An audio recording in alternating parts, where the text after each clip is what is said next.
بسم الله الرحمن الرحيم.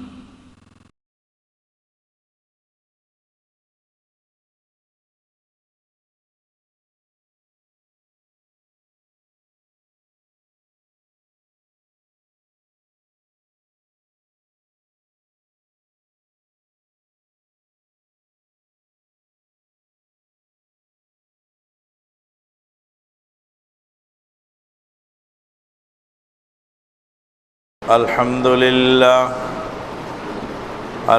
لله نحمده ونستعينه ونستغفره ونؤمن به ونتوكل عليه ونعوذ بالله من شرور أنفسنا ومن سيئات أعمالنا.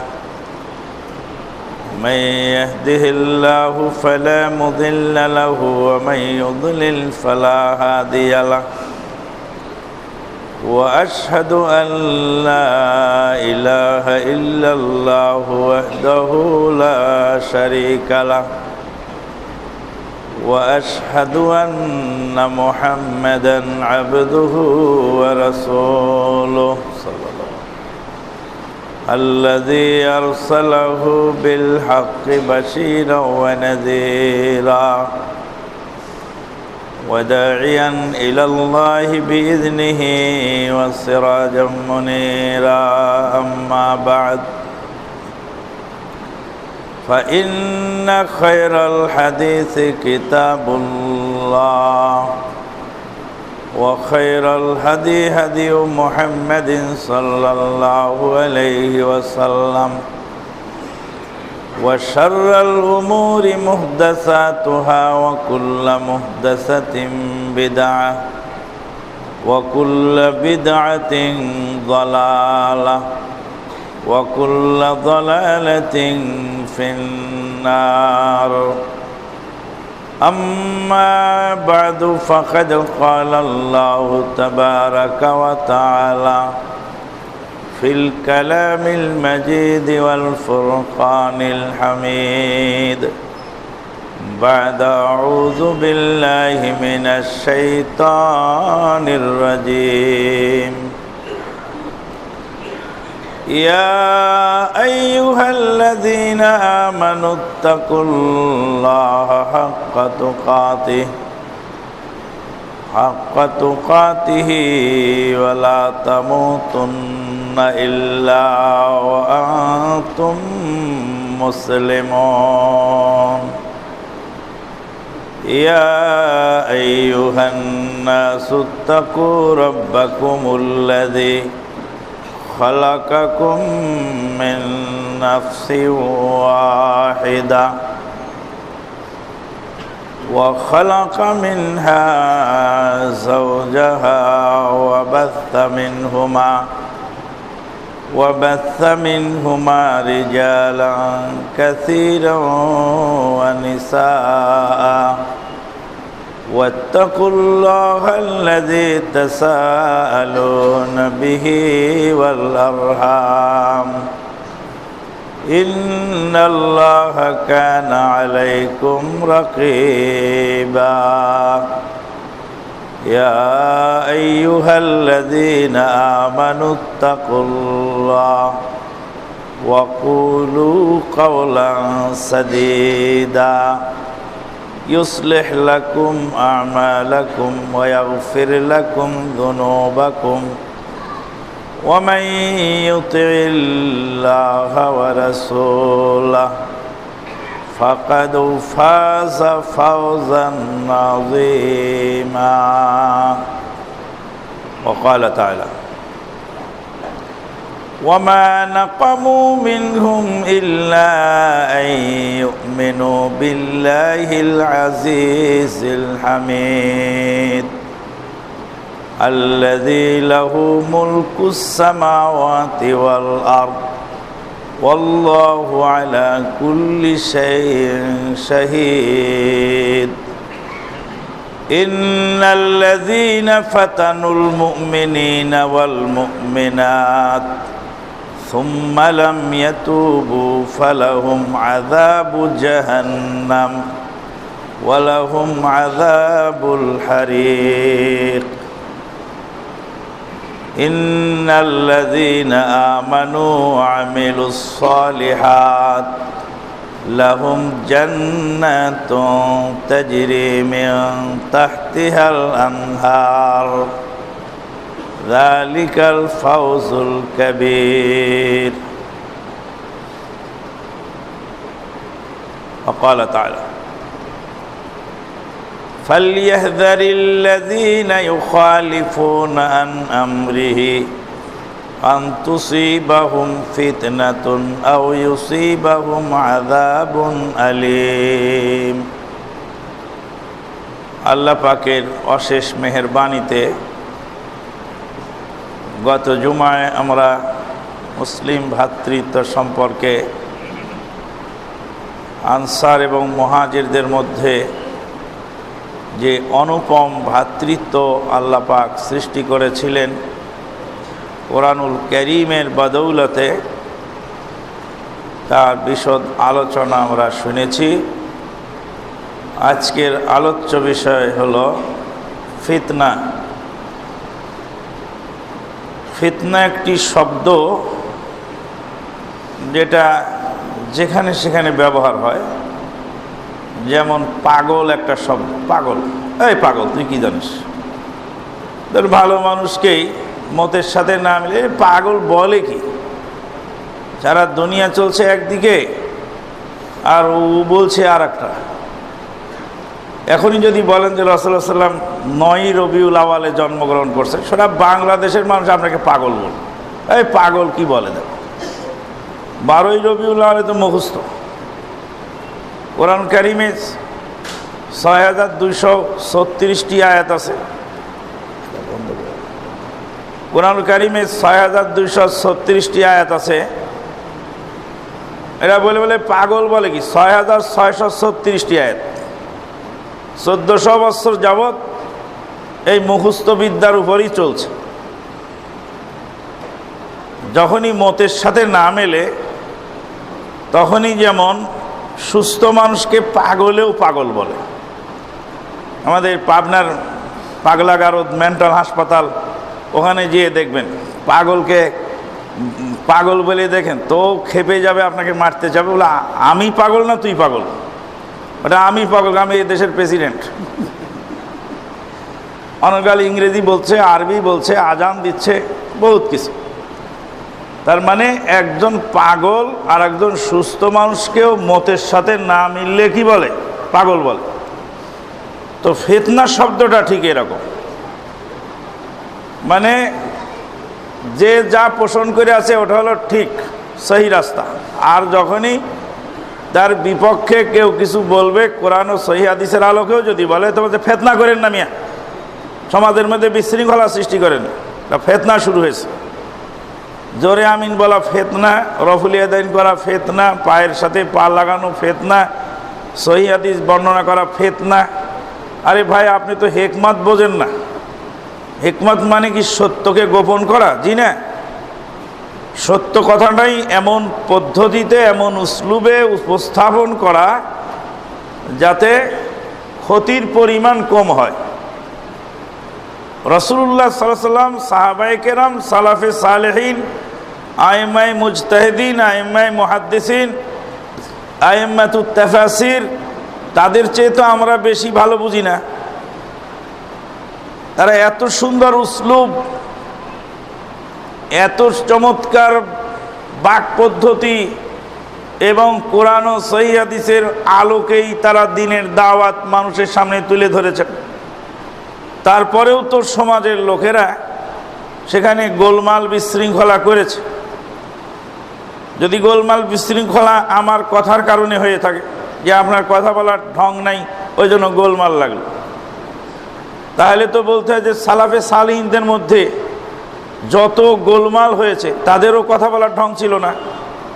নাউযুবিল্লাহ মিন যালিক। তো এই ফিতনা শব্দটা, ওয়াল ফিতনাতু আশাদ্দু মিনাল কাতল, হত্যাকাণ্ড থেকেও জঘন্য হলো ফিতনা।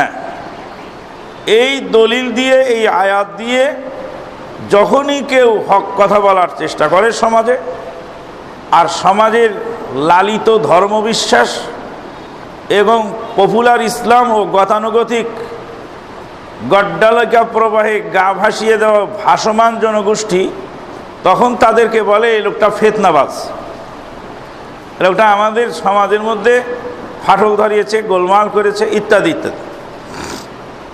ওই জন্য ফিতনা সম্পর্কে আমাদের একটু জানা দরকার। আল্লাহ পাক বলছেন, আউযু বিল্লাহি মিনাশ শাইতানির রাজিম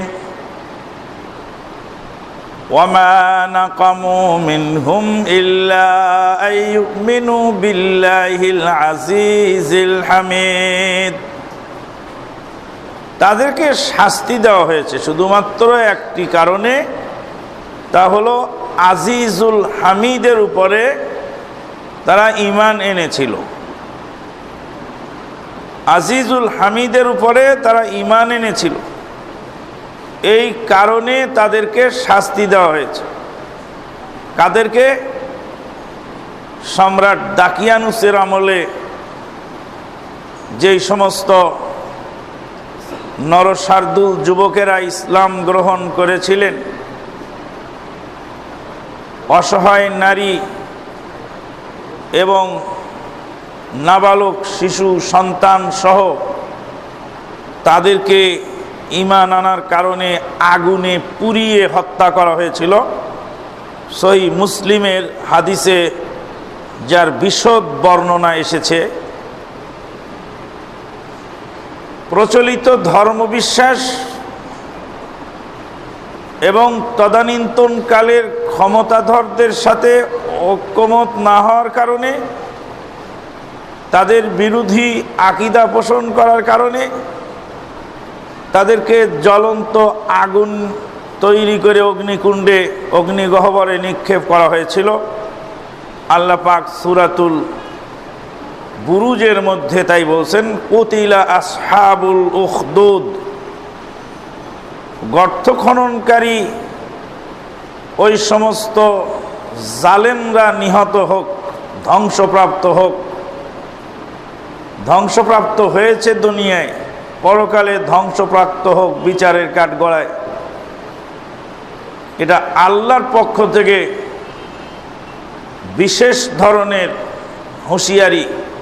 কুতিলা আসহাবুল উখদুদ, যারা অসহায় নারী পুরুষকে আগুনে পুড়িয়ে হত্যা করেছে। এইভাবে সম্রাট দাকিয়ানুস থেকে নিয়ে শুরু করে সম্রাট ফার্দিনান্দ ম্যাজেলান, রানী ইসাবেলা পর্যন্ত এই জাহেলিয়াত প্রলম্বিত, এখনো চলছে, কিয়ামত পর্যন্ত চলবে। যে জাহেলিয়াত হলো মানুষকে আগুনে পুড়িয়ে হত্যা করা। আজকে সেই হৃদয় বিদারক দিন, করুণ আর্তনাদে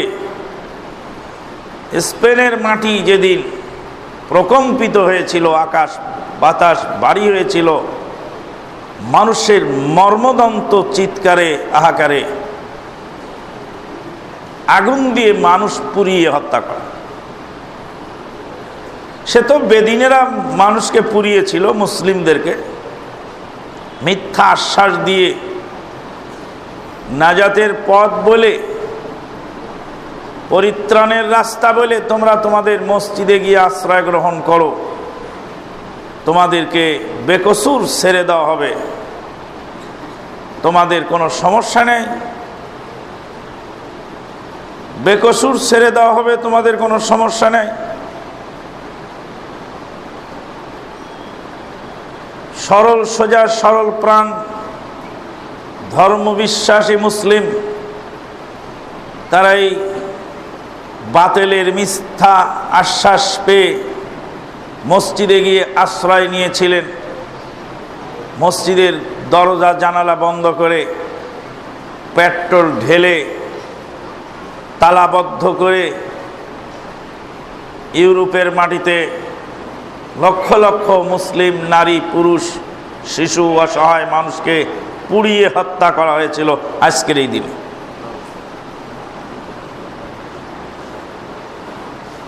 পঞ্চদশ শতাব্দীর শেষের দিকের এই মর্মদন্ত ঘটনা এখনো চলছে রাজনীতির নামে।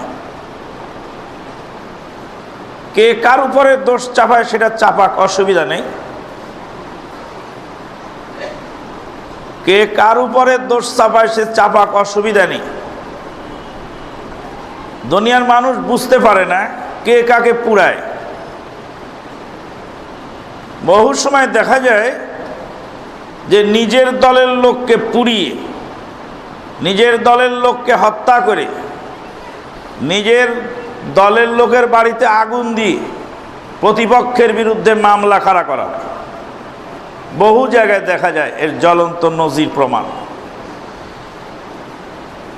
কে কাকে পুড়িয়েছে ওটা বিচার বিশ্লেষণ করার যোগ্যতা আমাদের নেই। দুনিয়াতে এর বিচার বিশ্লেষণ না হলেও আল্লাহর আদালতে কঠিন বিচার হবে, এতে কোনো সন্দেহ নেই। কিন্তু মানুষ যে পুড়েছে পেট্রোলে, এটা জ্বলন্ত আমরা দেখেছি সচক্ষে, এটা অস্বীকার করার কোনো উপায় নেই। গাড়ি পুড়ে গেছে, জ্বলন্ত গাড়ির ভিতরে মানুষ জ্বলন্ত অঙ্গার হয়ে গেছে। ট্রেন পুড়ে গেছে, বাস পুড়েছে। এগুলি হলো ফিতনার আগুন, এর ভিতরে কোনো কল্যাণ নেই। তথাকথিত রাজনীতির নামে, তথাকথিত গণতন্ত্রের নামে এই যে মানুষ পুরানো, ফার্দিনান্দ ম্যাজেলান পুড়িয়েছে, সম্রাট দাকিয়ানুসের আমলে পুরানো হয়েছে। এখনো সম্রাট সম্রাজ্ঞীরা, জনগণের হিতাকাঙ্ক্ষিনীরা সমাজ সংস্কারের নামে, দেশ রক্ষার স্বার্থে মানুষ পুড়িয়ে হত্যা করে ওনারা দেশ রক্ষা করছেন, জাতিকে হেফাজত করছেন, দেশ ও জাতিকে হেফাজত করছেন। আগেই বলেছি কে পুড়িয়েছে, কেন পুড়িয়েছে ওটা আমি জানি না। ওটার বিচার আল্লাহর আদালতে হবে, দুনিয়ায় নয়। এ দল বলছে ওরা পুড়িয়েছে, ওরা বলছে ওরা পুড়িয়েছে। আল্লাহর ফেরেশতা নিশ্চয়ই পুরায় নেই। আর কামাখ্যা থেকে কোহকাপ শহরের জিনেরা এসে পুরায়নি। এদেশের মানুষেরা মুসলিম, সংখ্যাগরিষ্ঠ মুসলিমের ছেলেরাই অপর মুসলিমের গায়ে বোমা ছুঁড়ে মেরেছে, পেট্রোল মেরেছে, এখনো মারছে। কেউ মারছে রাজনীতির নামে, আর কেউ মারছে ধর্মের নামে। বাহরাইনে দেখে আসলাম, শিয়ারা সুন্নিদেরকে পুরাতে পারলেই ওরা খুশি। রাতের বেলায় কোনো শিয়া পল্লী দিয়ে যাওয়ার কোনো কায়দা নেই। টাইম বোমা সেট করে রাখতেছে ওই ময়লার ঝুড়ির মধ্যে। ময়লার ঝুড়িতে হতভাগা বাংলাদেশের বাংলা মায়ের যুবক ছেলে, মায়ের গলার স্বর্ণের অলংকার, স্ত্রীর কানের দুল, হাতের চুড়ি খুলে নিয়ে বাপের ভিটে মাটি বিক্রি করে বিদেশে গেছে কিছু পয়সা কামানোর জন্য। সকালবেলা কাক ডাকা ভরে ওই ময়লার ডাস্টবিন থেকে ময়লা তুলতে যাচ্ছে, ময়লার গাড়িতে হঠাৎ করে ময়লার ভিতরতে বোমা বিস্ফোরণ হয়ে জায়গাতেই নিহত হয়ে যাচ্ছে আল্লাহর বান্দা। রাতের বেলা আমরা বাহরাইনে যখন চলতাম, তখন বাহরাইনের একজন বড় আলেম উনি বলতেন, পুলিশদেরকে দেখে দেখে বলতেন, বলছে যে এরা হলো আল্লাহর রাস্তার কুরবানি। আল্লাহর রাস্তার কুরবানি এরা রাত 2টার সময় পাহারা দিচ্ছে, জনমানবের নিরাপত্তার জন্য পাহারা দিচ্ছে রাস্তা, কিন্তু তাদের নিরাপত্তার কোনো খবর নেই।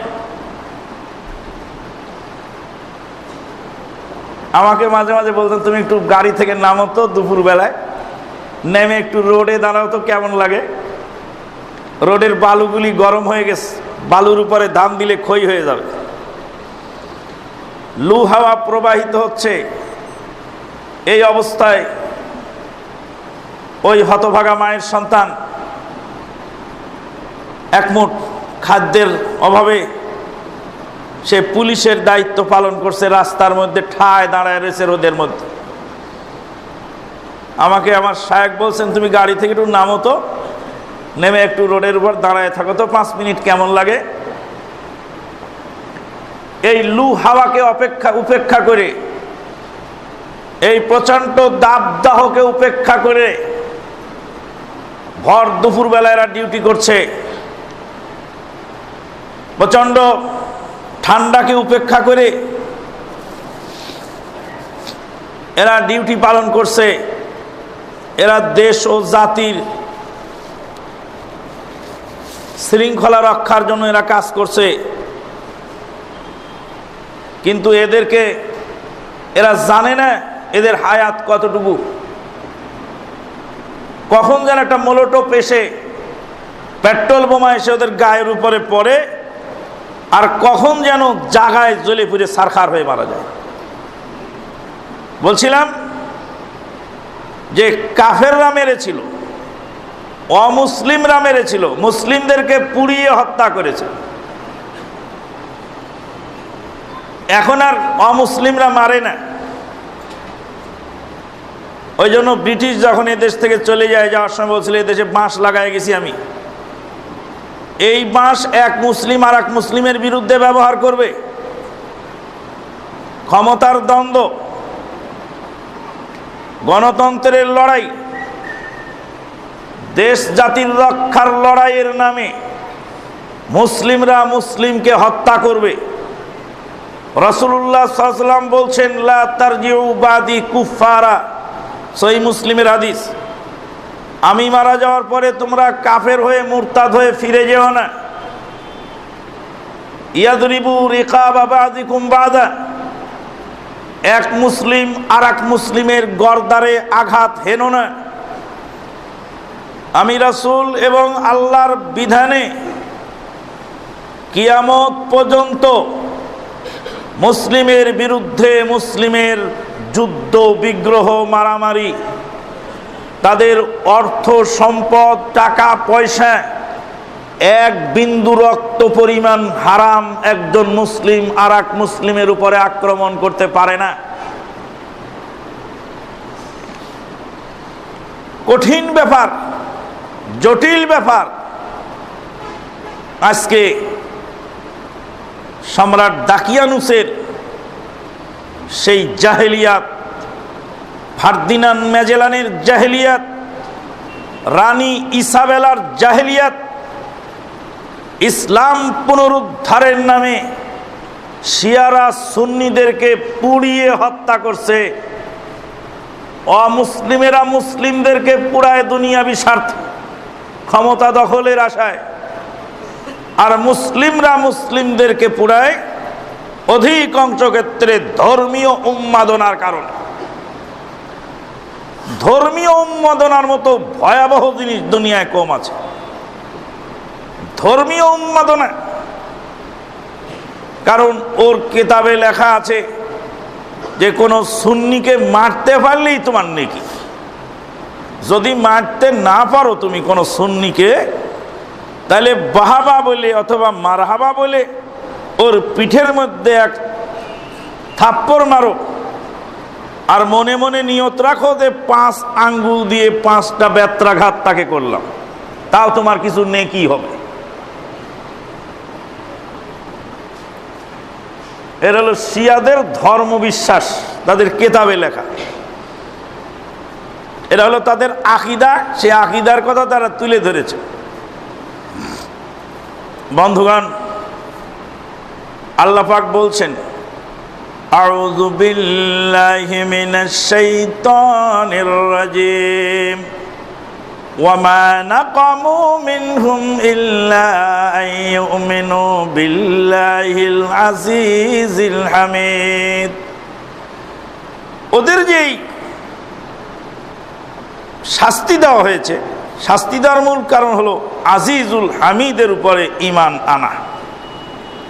খুলনার মাওলানা আব্দুর রব সাহেবের বাড়িতে আগুন দিয়ে যখন পুড়িয়ে দেওয়া হলো, ভাঙচুর করা হলো ব্যাপক, তার মসজিদ সহ বাড়িঘর সহ।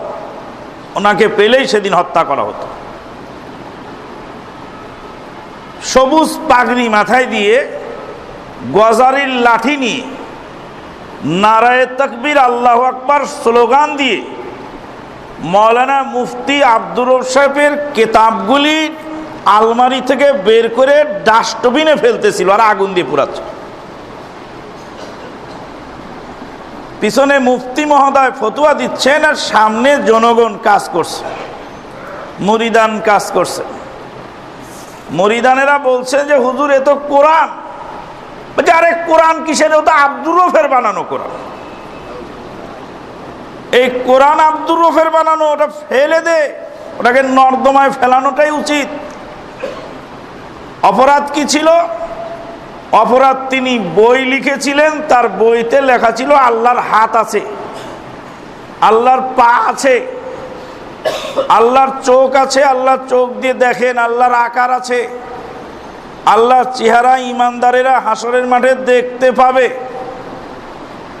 এই আল্লাহর সম্পর্কে বাংলার মাটিতে যেই সমস্ত ভুল ব্যাখ্যা ও ধারণা আছে, এই ভুল আকীদার মূলোৎপাটনের জন্য তিনি তার ক্ষুরোধার লেখনী কলম, আব্দুর রউফ সাহেবের সব ফতোয়ার সাথে আমরা একমত না, আবার মন খারাপ করার কিছু নেই। আব্দুর রউফ সাহেব একজন মানুষ হিসাবে, একজন আলেম হিসাবে তার ভুল থাকবে। সবচেয়ে উত্তম রাসূলুল্লাহ সাল্লাল্লাহু আলাইহি ওয়াসাল্লাম বলছেন, কুল্লু বানি আদম খাত্তা, কুল্লু বানি আদম খাত্তা, প্রত্যেক আদম সন্তান ভুলের ঊর্ধ্বে নয়। ওয়া খায়রুল খাত্তাইন আত-তাওয়াবুন, সবচেয়ে উত্তম অপরাধকারী তারাই যারা তওবা করে। তওবা করার মতো দুরন্ত সাহস আমাদের আছে, হক কথাকে অকপটে মেনে নেওয়ার মতো সাহস আছে আমাদের। মিম্বারে দাঁড়িয়ে একটি হাদিস বলেছিলাম অনেক দিন আগে, সিনু বিলালিন সিনুকুম, বেলালের সিন তোমাদের সিন। আমাদের জনৈক দিনী ভাই হাদিসটার ভুল সংশোধন করেছেন, হাদিসের সনদ সহি নয়। সারা দুনিয়ার যেখান থেকেই ফোন আসুক না কেন, জিজ্ঞেস করা হয় আপনি বলেছেন এ হাদিস। সেদিন একজন বলছে আপনি একজন হক্কানি আলেম হয়ে এ হাদিস বললেন কি করে, যে হাদিস সহি নয় সেটা বললেন কি করে? ভাই ব্যাকল, দুনিয়ার সব হাদিস কি আমি মুখস্থ করে, আমি কি আমার এলেমটাকে পারফেক্ট করে নিয়েছি? আমি কি ভুলের ঊর্ধ্বে একজন মাসুম নিষ্পাপ মানুষ? সহিহ আকীদার প্রচার করে দেখি যে আমার ভুল হবে না, এটা কোনো কথা? ভুলকে অকপটে স্বীকার করে নিয়েছি যে হাদিসের সনদ সহি নয়। যখন হাদিসটি বলা হয়েছিল সনদ সম্পর্কে যাচাই বাছাই করা হয়নি। পরবর্তীতে আমাদের দিনী ভাই, যদিও তারা বিরোধিতার খাতিরে বিরোধিতা করার চেষ্টা করেছেন, আর একটা ভুলকে কেন্দ্র করে বাজার গরম করার চেষ্টা, বাজার গরম করে লাভ নাই। অকপটে আমরা সেটা স্বীকার করে নিয়েছি, জি হ্যাঁ হাদিসের সনদ সহি নয়।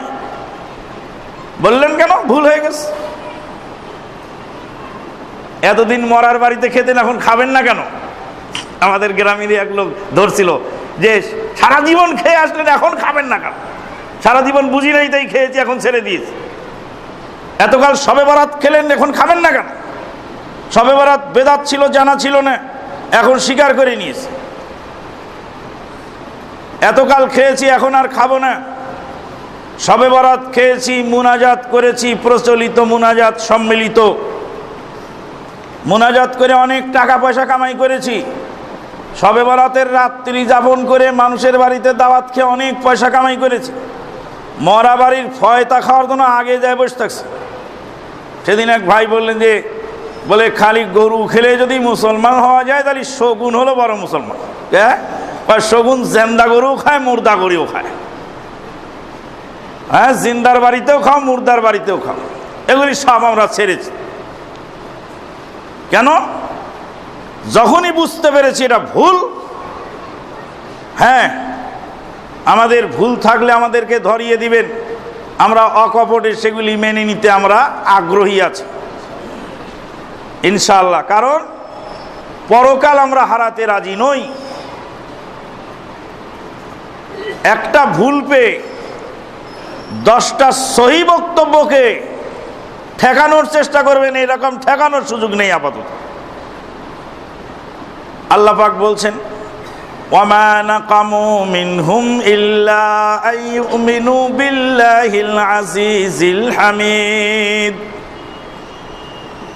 তাদেরকে শাস্তি দেওয়া হয়েছিল শুধু আজিজুল হামিদের উপরে ঈমান আনার কারণে। এখনো নির্যাতন চলছে শুধুমাত্র সহি আকীদা প্রচার করার কারণে। আল্লাহ পাক তারপরে বলছেন, ইন্নাল্লাযীনা ফাতানুল মুমিনিনা ওয়াল মুমিনাত সুম্মা লাম ইয়াতুবু ফালাহুম আযাবু জাহান্নাম ওয়া লাহুম আযাবুল হারিক। ইন্নাল্লাযীনা ফাতানুল মুমিনিনা ওয়াল মুমিনাত, নিশ্চয়ই যারা মুমিন এবং মুমিনাতকে পরীক্ষায় নিক্ষিপ্ত করেছিল, ফিতনায় ফেলে দিয়েছিল। রাসূলুল্লাহ সাল্লাল্লাহু আলাইহি ওয়াসাল্লাম বলেন, আমি দেখতে পাচ্ছি ফিতনা আসমান থেকে মুষলধারে বৃষ্টির মতো বর্ষণ হচ্ছে। আমি দেখতে পাচ্ছি ফিতনা আসমান থেকে মুষলধারে বৃষ্টির মতো বর্ষণ হচ্ছে। রাসূলুল্লাহ সাল্লাল্লাহু আলাইহি ওয়াসাল্লাম বলছেন যে ফিতনা কিয়ামতের আগে আসবে বাঁধ ভাঙ্গা স্রোতের মতো, সাগরের ঢেউয়ের মতো, একটার পর একটা, একটার পর একটা ফিতনা আসবে। একজনের ফিতনা দূর হবে, আর একজনের ফিতনা শুরু হবে। একজনের ফিতনা দূর হবে, আর একজনের ফিতনা শুরু হবে। জান্নাতের আয়াত আছে, বোম মারলে জান্নাত পাওয়া যায়, আয়াত অনেক, সব আয়াত এনে এনে যেখানে সেখানে কাফের মুশরিককে পাও আর খুন করো, হত্যা করো, জান্নাত পাওয়া যাবে। এই আয়াতগুলি দিয়ে দিয়ে তরুণ উদীয়মান যুবকগুলাকে যখন নিয়ে যাচ্ছিল, তখন আমাকে বলছে, আপনার কি বক্তব্য? তাহলে এখন তো মানুষ জান্নাতের টিকিট বেচে, আর কিয়ামতের আগে সবচেয়ে বড় ফিতনাবাজ কানাদাজ্জাল আসবে, যেই কানাদাজ্জাল টিকিট বেচবে না, বলে ডাইরেক্ট জান্নাত দিয়ে দিবে। রাস্তার মধ্যে ঝাউলি গাড়ি থাকে, ওরা টিকিট বেচে না। রংপুর যাবেন 100 টাকায়, 80 টাকা দিবেন তাও নিবে, 50 টাকা দিবেন তাও নিবে, ছাদের উপর। যতক্ষণ সিট খালি আছে ততক্ষণ বসাবে, সিট যখনই যাত্রী আবার পাবে তখন তুলে খাড়া করে দিবেন, ছাদে পাঠাই দেবেন। 100 টাকায়ও যাওয়া যায়, 500 টাকা 600 টাকায়ও যাওয়া যায়, 1000 টাকায়ও যাওয়া যায়। আবার যদি বিমানে যান তো 4000 টাকা রেডি রাখেন, যেতে পারবেন। সৈয়দপুর নামবেন, চট করে চলে আসবেন রংপুর। কয় টাকায় যাবেন, সব রকমের বন্দোবস্ত আছে, কোনো সমস্যা নেই। তো ওরা ওই ভালো গাড়ি, যেগুলি ভিআইপি গাড়ি, ওরা টিকিট বেচে। আর যারা একটু ঝাউলি গাড়ি, ওরা টিকিট মিকিট বেচার কারবার না, একে ডাইরেক্ট আপনারই নিবে আর সিটের মধ্যে বসায় দিবে, টাকা দেন। সিট পাইছেন তো, এই যে সিট দিলাম, টাকা নেই, এটা আপনার সিট। তারপরে চন্দ্রা পার হওয়ার পরে ওঠ, ভাই আমাকে যে সিটে বসে টাকা নিল, হ্যাঁ এই কয় টাকায় সিট পাওয়া যায় নাকি? এই কয়টায় সিট হবে না। কানাদাজ্জাল ডাইরেক্ট জান্নাত দিবে। কানাদাজ্জালে কোনো ওয়াদা নেই, জান্নাতের সার্টিফিকেট বেচবে না। ইহুদি খ্রিস্টানের পণ্ডিতেরা জান্নাতের সার্টিফিকেট বিক্রি করত, মুসলমানদের পীর পুরোহিতেরা জান্নাতের সার্টিফিকেট দেয়। আমরা ডুমনিতে এক মাহফিল শেষে প্রশ্ন উত্তর দিচ্ছিলাম, শেখ আব্দুর রাজ্জাক বিন ইউসুফের হাতে একটা কাগজ এনে দিল, বলল যে ভারত থেকে আমার বাবাকে না দাদাকে জান্নাতের সার্টিফিকেট দিয়েছে, এই যে জান্নাতের সার্টিফিকেট। জান্নাতের সার্টিফিকেটটা ছিঁড়ে গেছে, তা আমি বললাম যে এই কাগজ দিয়ে জান্নাতের সার্টিফিকেট বানাইছে, এটা তো ছিঁড়ে গেল। তো জান্নাত তো পেতে অনেক দূরে, তো এই জান্নাতের সার্টিফিকেট তারা বিক্রি করত। কিন্তু কানাদাজ্জাল জান্নাত নিয়ে আসবে ডাইরেক্ট, এক হাতে জান্নাত আর এক হাতে জাহান্নাম। তার ফিতনা যে কত ভয়াবহ হবে, রাসূলুল্লাহ সাল্লাল্লাহু আলাইহি সাল্লাম বলছেন যে এক মুহূর্তে ৭০,০০০ নারী পুরুষ বেঈমান হয়ে যাবে। চোখের পলকে ৭০,০০০ লোককে কানাদাজ্জাল নিজের পক্ষে বানায় ফেলে। ৪০ দিনে সারা পৃথিবী ভ্রমণ করে শেষ করবে। কানাদাজ্জালের প্রথম দিনটা হবে ১ বছর, দ্বিতীয় দিন হবে ১ মাস, তৃতীয় দিন হবে ১ সপ্তাহ, বাকি দিনগুলি হবে স্বাভাবিক দিন। সারা পৃথিবী ৪০ দিনে ভ্রমণ করবে কানাদাজ্জাল, শুধু মক্কা আর মদিনায় ঢুকতে পারবে না, তাছাড়া পৃথিবীর সব জায়গায় ঢুকবে। মানে মরা মানুষকে কবর থেকে ডেকে তুলে বলবে আমি তোমার আল্লাহ। মানুষকে সাথে সাথে হত্যা করবে, আবার জিন্দা করবে। হাদিসে আসছে প্রথমে একবার হত্যা করবে, আবার জিন্দা করবে। মানুষ বিভ্রান্ত হয়ে যাবে। ইমানদার একজন যুবক বলে তুই আমাকে হত্যা করবি, আবার জিন্দা করবি, আবার হত্যা করে জিন্দা কর, দেখিস কেমন করে পারিস। বুখারীতে হাদিস আসছে এরপরে প্রথমবার হত্যা করবে, জিন্দা করবে, দ্বিতীয়বার হত্যা করে আর জিন্দা করতে পারবে না। ইমানদার ব্যক্তি ওখান থেকে বুঝতে পারবে তার কপালের উপরে কাফের লেখা থাকবে, চিনাটা খুব মুশকিল হবে। তার ফিতনা এত ভয়াবহ যে কিয়ামতের আগে কানাদাজ্জাল আসবে। রাসূলুল্লাহ সাল্লাল্লাহু আলাইহি সাল্লাম তার জীবদ্দশায় এই ফিতনা থেকে নিজে পানা চেয়েছেন। ওয়াউযু বিকা মিন ফিতনাতিল মাসিহিদ দাজ্জাল, মাসিহুদ দাজ্জালের ফিতনা থেকে আল্লাহ আমি পানা চাই।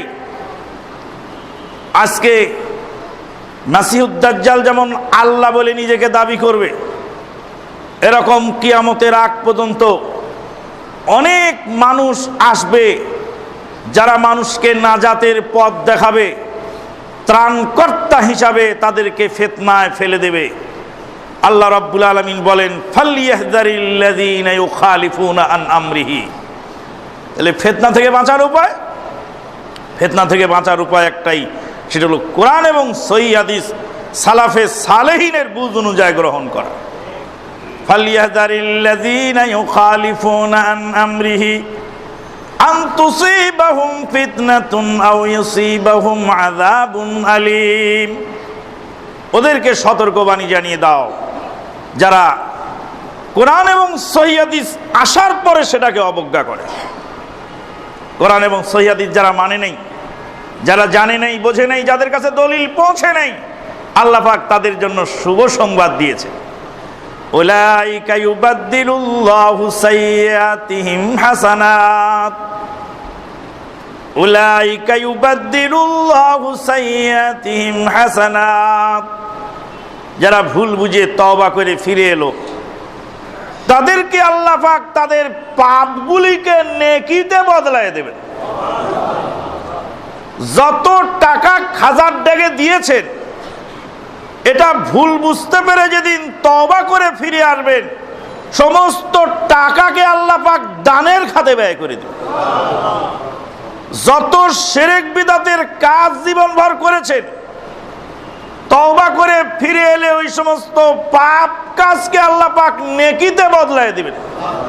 আল্লাহ বলেন উলাইকা ইউবাদদিলুল্লাহু সাইয়্যাতিহিম হাসানাত, তাদের সমুদয় পাপকে আল্লাহ পাক নেকিতে বদলায় দেবেন। কত বড় শুভ সংবাদ! কিন্তু দলিল পাওয়ার পরে যারা মানে না, তারাই ফিতনায় পড়ে যায়। এখন উল্টো হয়ে গেছে, দলিল না মানাটা ফিতনা আর দলিল মানাটা ফিতনা। যে লোক দলিল মানছে তাকে বলছে তুমি ফিতনাবাজ। সুবহানাল্লাহ। কোথায়? ওই পাবনার পাগলের মতো। যে লোক সুস্থ মানুষ, ওকে বলছে তুমি পাগল। আমি পাগল হব কেন? আমি দেশের প্রেসিডেন্ট। আল্লাহু আকবার। ফালইয়াহযারিল্লাযীনা ইউখালিফুনা আন আমরিহি আন তুসিবাহুম ফিতনাতুন। তাদেরকে ফিতনায় ফেলে দেওয়া হবে, ফিতনা তাদেরকে ঘিরে ফেলবে, আও ইউসিবাহুম আযাবুন আলীম, অথবা কঠিন শাস্তি তাদেরকে গ্রেফতার করবে। যত রকমের ফিতনা সব কোরআন ও সহিহ হাদিসের উপরে চলছে। আমাকে এক ভদ্রলোক জিজ্ঞেস করলেন যে জঙ্গিবাদ যে শুধু আহলে হাদিসের মধ্যে পাওয়া যায়, অন্য যা পাওয়া যায় না কেন? তা আমি জবাব দিলাম যে আহলে হাদিস আন্দোলনকে ধ্বংস করার জন্যই জঙ্গিবাদের নাটক মঞ্চস্থ করা হয়েছে। মঞ্চস্থ করা হয়েছে নাটক শুধু আহলে হাদিস আন্দোলনকে ধ্বংস করা। আল্লাহর কসম, আহলে হাদিস আকীদা ও বিশ্বাস এবং আহলে হাদিস আন্দোলন ছাড়া বাকি যত আন্দোলন আছে তাকে ইহুদি নাসারা গোনায় ধরে না, গোনায় ধরে না। কারণ একমাত্র আহলে হাদিস আকীদায় বিশ্বাসী লোকেরাই, তারাই কেবলমাত্র দুনিয়াবি সকল স্বার্থকে ত্যাগ করতে পারে। ওই যে বসে আছে আড়াই বাড়ির পীর সাহেবের আপন চাচাতো ভাই, পীর সাহেবের আপন চাচাতো ভাই গাদ্দিনাসীন হয়ে এলাকায় এক অংশ চষে বসে খালিই তো হতো, একবার মক্কা একবার বাংলাদেশ, একবার মক্কা একবার বাংলাদেশ, একবার মক্কা একবার বাংলাদেশ। এই বয়সে কত রকমের লাঞ্ছনা গঞ্চনা, ভাতিজারা পর্যন্ত চাচার বিরুদ্ধে মামলা দায়ের, কত রকমের কথা আর বক্তব্য। কেন এটা? কারণ বাকি যারা ইসলাম মানে ওদেরকে পয়সা দিয়ে কিনা সম্ভব, কিন্তু যারা ইসলাম বুঝে, কোরআন এবং সহিহ হাদিস বুঝে এই পথে এসেছে, তাদেরকে দুনিয়া উল্টে যেতে পারে কিন্তু ফিরানো সম্ভব না। যখন ফিরানো সম্ভব নয়, বুলেট মেরে ফুরানো সম্ভব নয়, দুনিয়ার লোভ লালসা দিয়ে ফিরানো সম্ভব নয়, কাজেই ক্ষতিগ্রস্ত করতে হবে তাদেরকেই, বিভ্রান্ত তাদের সন্তানকেই করতে হবে। এদেরকে বিভ্রান্ত করতে পারলে বাকি সব ক্লিয়ার হয়ে যাবে। যারা গাঁটটি নিয়ে রাস্তার পথে ঘুরে বেড়ায়, এদের দল যত বাড়বে তত মুসলমানদের ইমানি চেতনা এবং জজবা নস্যাৎ হয়ে যাবে। কারণ যেই সাপের চাকচোক নাই, নাক নাই, শিং নেই, ছোটে না কো, হাঁটে না, কাউকে যে কাটে না, মারে না কো, ঢুস ঢাস করে না কো, ফুঁসফাঁস নেই, কোনো উৎপাত, খায় শুধু দুধ ভাত, সেই সব জ্যান্ত গোটা দুই আন্ত, তেরে মেরে ডান্ডা করে দেই ঠান্ডা। এরকম সাপই তো বেশি দরকার।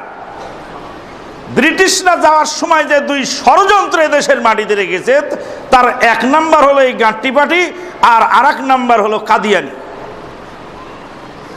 গির মির্জা গোলাম মোহাম্মদ কাদিয়ানিকে আহলে হাদিসদের লেবাস পরায়ে দিয়ে একদম রেখে গেছে। কারণ সবচেয়ে বেশি এফেক্টেড হয়েছে গোলাম মোহাম্মদ কাদিয়ানি আহলে হাদিসদের দ্বারা। একমাত্র আহলে হাদিসদের কারণেই তাদেরকে দেশের মাটি ছাড়তে হয়েছে, অন্য কেউ করেনি। বাকি সব হালুয়া রুটি খাওয়া পার্টি। তাই তো বলি যে যত দল মত আছে দেশে, সমস্ত দল মতে সব জায়গায় গিয়ে দেখবেন যে আহলে হাদিসের সন্তান জড়িত, আহলে হাদিসের ব্লাড সেখানে জড়িত আছে। কারণ ব্লাডটা সঠিক পথে কাজে লাগেনি। অনেক আহলে হাদিস ঘরের সন্তান, অনেক আহলে হাদিস ঘরের সন্তান যায় দেখবেন ঢোল বাজাচ্ছে টিভিতে। মডিফাইড আমরা করতে পারি না, আমাদের ব্যর্থতা। আমরা তাদেরকে দাওয়াত তাদের কাছে পৌঁছাতে পারি। বেদাতির ঘর থেকে যখন মানুষ উঠিয়েছে, বেদাত ঝেড়ে ফেলছে, তখনও এক শ্রেণীর বাই বর্ণ আহলে হাদিস, বাই চান্স আহলে হাদিস, তারা বলছে যে এটা বেদাত না, এটা সুন্নত। এটা আবার সমস্যাটা কি? অনেক শিরক বেদাতের সাথে জড়িত। কিছুক্ষণ আগে এক ভাই প্রশ্ন করেছিলেন যে মিশরের সালাফি ভাইদের বিষয়। মিশরের সালাফিরা বর্তমান শাসক গোষ্ঠীকে কিভাবে সমর্থন করলেন? প্রথম জবাব হলো ওখানকার তারাই ভালো বলতে পারবে। দ্বিতীয় জবাব হলো সব মানুষ সালাফি দাবি করলেই সালাফি হয় না। চিটাগাঙে আছে আহলুস সুন্নাতি ওয়াল জামাআহ, গরম সুন্নি। আপনি তো নরম সুন্নি, ওরা হলো গরম সুন্নি। আহলুস সুন্নাতি ওয়াল জামাআহ, ওই যে বলছিলাম একজন সুস্থ মানুষকে পাগলে কয় পাগল, তা আপনি হলেন আহলে বেদাত আর ও হলো আহলে সুন্নাহ। ওই জন্য কবি বলছেন কুল্লুন ইয়াদ্দাই ওয়াসলান বিলাইলা ওয়া লাইলা লা তুকিরু বিযাক, প্রত্যেকেই বলে লায়লার সাথে আমার পরিচয় আছে, লায়লা বলে আমি ওদেরকে চিনি না। কুল্লুন ওয়াদ্দাই ওয়াসলান বিলাইলা ওয়া লাইলা লা তুকিরু বিযালিক, প্রত্যেকেই আশিকে রাসূল দাবি করবে, আহলে সুন্নাহ দাবি করবে, রাসূল সাল্লাল্লাহু আলাইহি সাল্লাম বলবেন ওদেরকে আমি চিনি না। বন্ধুগণ, তাহলে ফিতনা কিভাবে ঢুকছে সমাজে, কোন কোন তরিকায় ঢুকছে? ফিতনা কোনো সময় ভালো মানুষের সুরতে ঢোকে, কোনো সময় নেক কাজের সুরতে ঢোকে। আল্লামা ইবনুল জাওজি রাহিমাহুল্লাহ, নাকি আল্লামা সৈয়দীর লেখা বইটা তালবিস ইবলিস, দুইজনের একজন হবে, আমার মেমোরি কাজ করছে। হ্যাঁ, ইবনুল জাওজি, শুকরান। আল্লামা ইবনুল জাওজি রাহিমাহুল্লাহ তিনি বই লিখছেন তালবিস ইবলিস, ইবলিসের ধোঁকা। ইবলিস খারাপ মানুষকে খারাপ কাজে নিয়ে যায় আর ভালো মানুষকে ভালো কাজে নিয়ে যায়। ভালো মানুষকে খারাপ কাজে নিয়ে গেলে ইবলিস যাবে না। সে একজন লোক ওয়াজ মাহফিলে যাচ্ছে, শায়েখ আব্দুর রাজ্জাক বিন ইউসুফ সাহেবের ওয়াজ শোনার জন্য যাচ্ছে, আর ইবলিস শয়তান রাস্তার মধ্যে আতর সুরমা লাগায় দাঁড়ানো। সে বলবে যে কোথায় যাচ্ছেন ভাই? ওয়াজ শুনতে। কোথায়? এখানে। ওহো হ্যাঁ, উনি তো বড় আলেম, ওনার ওয়াজ শোনা দরকার, তাহলে আমিও যাব। কিছু দূর গেল, ওকে যদি বলে যে ওয়াজ শোনা লাগবে না, চলেন সিনেমা দেখে আসি, তো যাবে না, মারবে ঘুষি, বেরাবে আদব, বলে কি? তো ওর সাথে ওয়াজে গেল। ওয়াজের চারদিক দিয়ে ঘুরে কখন বা উনি শুরু করেন আর কখন বা শেষ হবে। চলো দোস্ত একটু বাদাম খেয়ে নি। একটু বাদাম টাদাম খেয়ে মঞ্চের চারদিকে, মাহফিলের চারদিকে ঘোরাফেরা করে, এই ওয়াজ ভালো লাগছে না, কে ধমক পেরে পেরে কথা করছে, শুনে পছন্দ, চলো যাই, ফিরে যাই। আচ্ছা শুনলাম তো, আর কত শুনবো, চলো যাই ঘুরি। এখন মানে ওয়াজে শুনতে আসছি, ঘুরবো কেন? না না না, বেশি রাত ধরে ওয়াজ শুনলে তোমার ক্ষতি হয়ে যাবে, ফজর ছুটে যাবে। ফজর ছুটে যাওয়া ঠিক না, ভালো কথা বলতেছে তো, তাই তো ফজর ছুটে যাবে। ঠিক আছে, ওয়াজ শুনছি, ফিরে গেলাম। যাওয়ার পথে আমার এখানে একজন বন্ধু আছে, ওর সাথে একটু দেখা করার দরকার, চলো একটু দেখা করে দিই। এইভাবে ভালো কাজে নিয়ে ওখান থেকে ঘুরাই নিয়ে আসবে, ভালো রাস্তা দেখায় পরে খারাপ রাস্তায় তুলে দিবে, টের পাবে না। আর ফিতনা বলতে যে জিনিসটা আপনি বুঝতেছেন, এইগুলি হলো ফিতনা। মানে ভালো মনে করে মানুষ কোনো পিছনে দৌড়াবে, কোনো দিকে ছুটবে, যাওয়ার পরে দেখা যাবে যে সেখানে তার ঈমান ও আমল সব নস্যাৎ হয়ে গেছে। আল্লাহ পাক আমাদেরকে হেফাজত করুন, আল্লাহুম্মা আমিন। রব্বানা আতিনা ফিদ দুনিয়া হাসানা ওয়া ফিল আখিরাতি হাসানাতাও ওয়া কিনা আযাবান নার। যুবক ভাইরা ভালো করে শুনে রাখবেন, এপ্রিল ফুলের এই আনন্দ উল্লাস, এটা আমাদের জন্য হৃদয় বিদারক ঘটনা। আল্লাহ পাক বলছেন, ওয়ালান তারদা আনকাল ইয়াহুদ ওয়ালান নাসারা হাত্তা তাত্তাবিআ মিল্লাতাহুম। ইহুদি নাসারা কোশ্চিনকালেও তোমাদের উপরে রাজি হবে না যতক্ষণ পর্যন্ত তাদের মিল্লাতকে, তাদের ধর্ম বিশ্বাস, আকীদাকে বিশ্বাস তোমরা না করবে। কাজেই এ থেকে আমাদের ফিরে আসতে হবে এবং শিক্ষা নিতে হবে। ওমা আলাইনা ইল্লাল বালাগ।